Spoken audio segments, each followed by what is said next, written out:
Assalamualaikum warahmatullahi wabarakatuh. Bagaimana kabarnya guys? Bertemu lagi dengan saya Lebene Channel. Mudah-mudahan ya yang melihat video ini senantiasa diberikan kesehatan, diberikan keberkahan dan perlindungan oleh Allah Subhanahu wa Ta'ala. Dan bagi yang pria ya yang mungkin sampai detik ini belum menemukan pasangan, saya doakan mudah-mudahan menemukan pasangan. Begitu juga sebaliknya bagi yang menonton video saya ini, bagi wanita yang sudah saatnya menemui jodoh, menemui pasangan akan tetapi belum menemui pasangannya, saya doakan mudah-mudahan dengan melihat video ini maka saya doakan akan jodohnya didekatkan oleh Allah Subhanahu wa Ta'ala. Pada kesempatan kali ini saya Lebene Channel akan bercerita, akan stand up komedi ala versus Lebene Channel. Maka pada kesempatan kali ini ya saya Lebene Channel akan memberikan stand up ya yang berjudul Kancil Taubat. Guys, bahwasanya zaman kita sekolah dulu ya, khususnya zaman kita masih TK, bagi yang TK, dan waktu kita masih SD kita sering mendengar cerita yang namanya kisah cerita si kancil.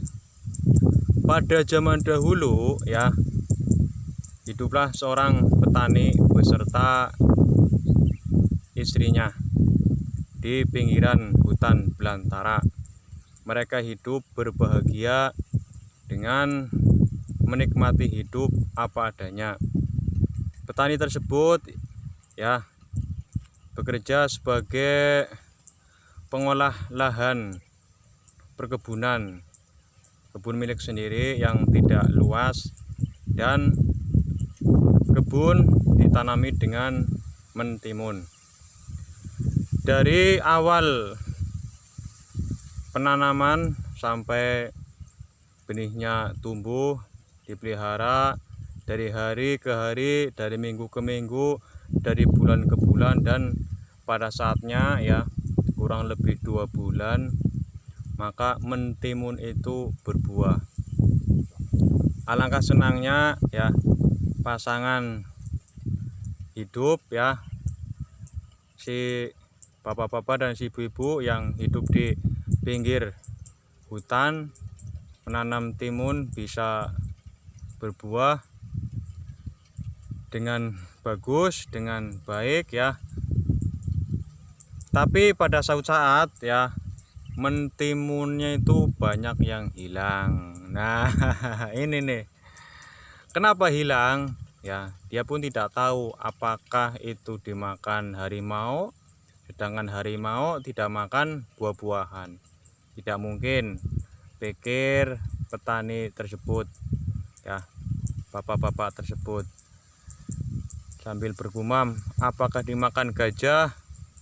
Kayaknya mungkin, karena gajah juga mau makan buah-buahan atau sayur-sayuran. Dimakan buaya tidak mungkin, kalau buaya itu makannya daging ya, baik itu ayam, baik itu kambing, itu bisa dimakan buaya.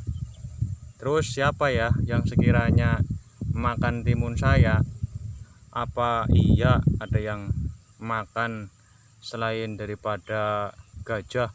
Kalau memang dimakan oleh gajah, otomatis ada telapak kaki gajah yang gede-gede, akan tetapi tidak ada, gumam petani tersebut.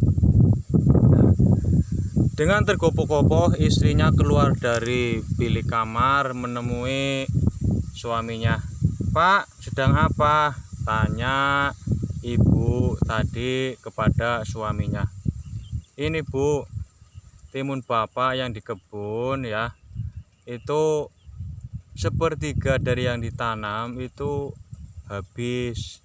Ada yang metik, apakah ibu sudah memetik dan dibawa ke pasar sono yang jauh dijual untuk diganti dengan beras? Oh tidak Pak, jawab ibu atau istri bapak tersebut. Saya tidak pernah memetik timun yang bapak tanam sebelum bapak mengizinkan atau memerintahkan ibu untuk memetik timun tersebut, kata dia. Terus siapa ya? Ya coba aja ya kita ke pasar ya, siapa tahu ada seseorang yang menjual mentimun. Barangkali timun-timun tersebut ya timun yang bapak tanam. Kita lihat contohnya, kita ambil sampel atau contoh dari rumah dibawa ke pasar. Kalau ada penjual ya menjual timun bentuknya itu sama dengan timun yang kita bawa, berarti dialah pencurinya. Oh begitu ya, iya. Nah sedangkan kan yang namanya pasar jauh harus membutuhkan setengah hari perjalanan. Ya kita berangkat dari rumah dini hari Pak. Oh gitu, iya.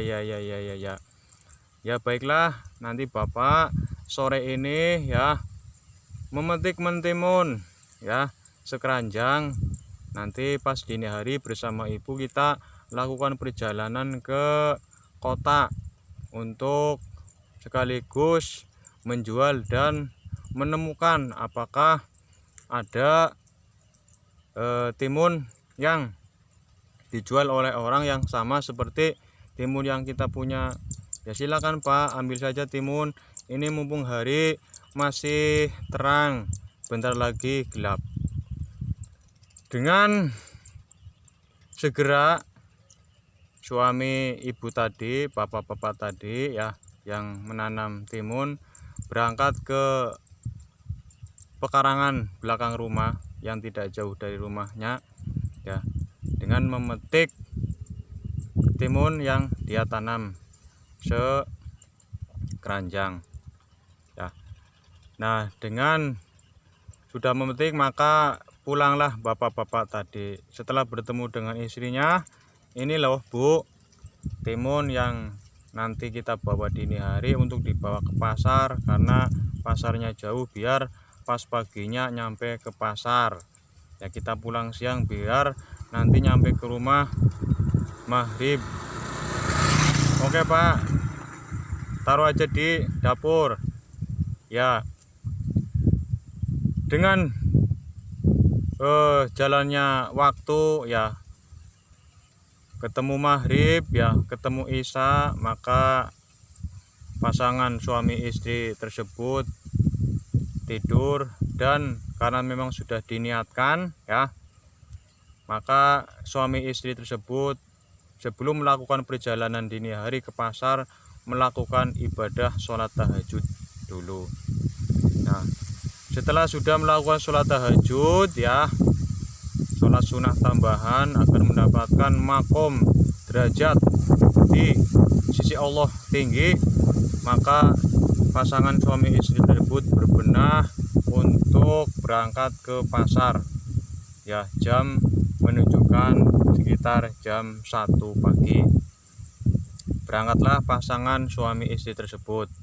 Dalam perjalanan suami istri itu diam, karena memang dari rumah pinggir hutan sampai ke kota itu melalui jalan setapak, kanan kiri masih banyak belukar, semak belukar, dan adzan subuh pun mulai terdengar. Maka suami istri tersebut pun melakukan sholat subuh di tengah perjalanan. Pas kebetulan di perjalanan menemui sungai. Setelah melakukan perjalanan ya setelah sholat subuh melakukan perjalanan, maka tibalah kurang lebih jam 6 di pasar yang mereka tuju.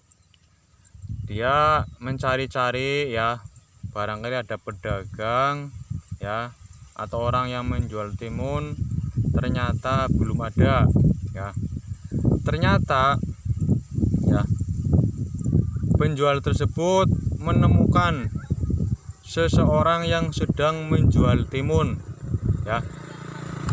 Sedangkan ya, timun tersebut berbeda bentuk dengan timun yang dibawa oleh si pasangan bapak-bapak dan ibu-ibu tadi. Dengan tergopoh-gopoh mendekati bapak-bapak yang pakai peci, dia itu menanyakan, "Pak, Bapak dapat timun dari mana?" Ini saya mau nanya, saya juga bawa timun tapi kok bentuknya beda. "Saya itu ada namanya, Pak, Bu. Jadi kalau mau tanya jangan seperti itu. Belum disebut namanya kok langsung menanyakan timun." "Oh, nggih. Bapak namine sinten nggih?" "Oh, nggih. Kula namine Pak Kancil." Loh. Pak Kancil? Iya. Yang namanya Kancil setahu saya kan sukanya nyolong timun, Pak. Kok Bapak juga jualan timun? Oh, kalau Kancil yang nyolong timun ya, itu tempatnya di hutan. Kalau saya Pak Kancil hidupnya di sekitar pasar ini. Jadi pas kebetulan saya pun jualan timun karena menanam timun di sawah. Kok nggak tahu ya? Nggih. Kula nyuwun pangapunten nggih. Ternyata yang namanya Kancil sekarang sudah taubat toh, Pak. Oh, iya. Pangampurane nggih. Nah, demikianlah stand up komedi yang dipersembahkan oleh Lebene Channel. Kalau memang Anda semua terhibur, maka silakan saja klik like dan subscribe, dan silakan berkomentar di bawah. Pak, insya Allah nanti akan memberikan stand up komedi yang lebih menggemaskan lagi. Jangan lupa untuk subscribe, untuk like dan komentar. Silakan saja klik tulisan subscribe warna merah agar mendapatkan video-video terbaru dari saya, Lebene Channel. Terima kasih ya atas kelucuan saya dan para pemirsa Lebene Channel melihat ya, mudah-mudahan senantiasa terhibur. Billahi taufik wal hidayah. Assalamualaikum warahmatullahi wabarakatuh.